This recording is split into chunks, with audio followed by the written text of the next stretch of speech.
لەبارەی ناوزڕاندن و شکاندنی شکۆی پێشمەرگە بۆ بانگەشەی هەڵبژاردن و مزایدەی سیاسی چی دەڵێیت؟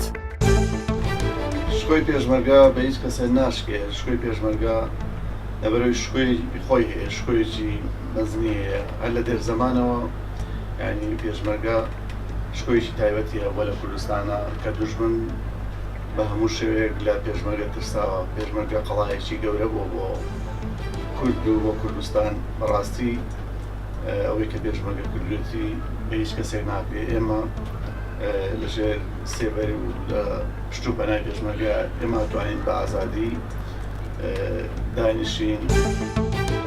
ئەو کەسانە خودی خۆیان شکۆیان نییە، بۆیە دانەوێت شکۆی پێشمەرگە بشکێنن.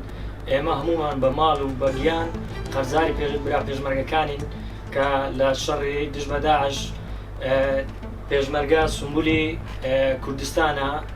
پێشمەرگە هەموو شتێکی بۆ کوردستان کردووە، کوردستانی پاراستووە لە دوژمنانی ناوەخۆ و دەرەکی. هیوادارین کەس بۆ بانگەشەی هەڵبژاردن شکۆی پێشمەرگە نەشتێنێت.